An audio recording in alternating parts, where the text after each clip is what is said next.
First of all, our science classes have been very busy doing some great hands-on projects. Here's some film from Mr. Newton's rocket project, Ms. Wee's DNA project, and Ms. Warren's light sensing project.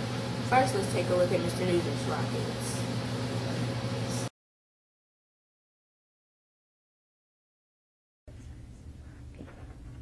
Hi, I'm Mr. Nugent, and I teach science for 8th grade for Brooks Finest.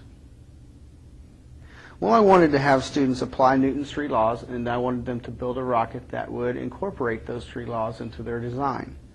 What students designed was placed on, and because of their decisions based off of Newton's 3 laws. Well, and this was one of our field events that we did. Well, what we did is it's just as simple as we filled up a bottle, 2-liter bottle with water, and we applied air pressure to it till it hit about 55 to 60 pounds of pressure. The air pressure pushed down upon the earth, and it pushed the rocket up into the air. Highest time was a group in 6th period with Ron Hunt and his team, and they had a time of 8 seconds. The highest time I've ever seen was 3 minutes and 21 seconds. Well, they employed devices that balance the forces, and they had a very light mass and a very high velocity. They also had devices that reduced the amount of forces that acted against the object, which kept it in motion longer, and luck. Welcome, and I hope you guys enjoyed it.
Moving on to 7th grade, Ms. Long's class recently used light sensors in their science classroom.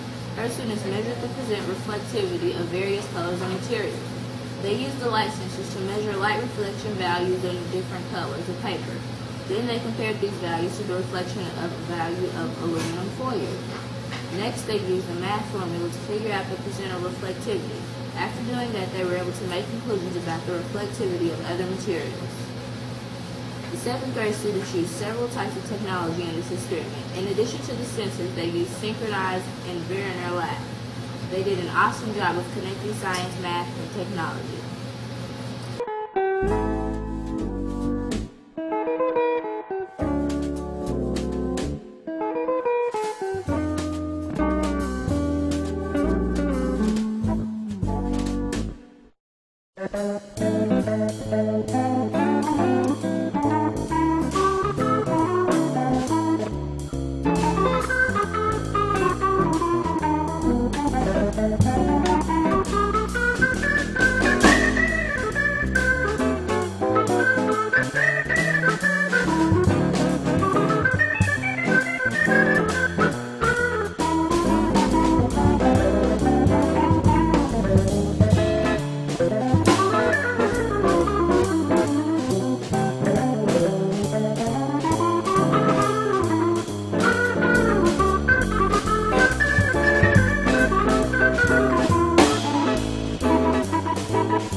Ms. Wicks recently did her DNA project with their 6th grade students.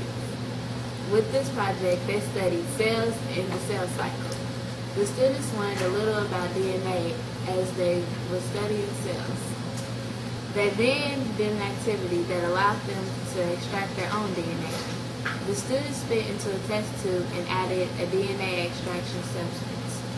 This broke down the cell membrane and the nuclear membrane and allowed the DNA to separate from the liquids in the test tube. They then added alcohol to the tube. The DNA migrated to the alcohol layer.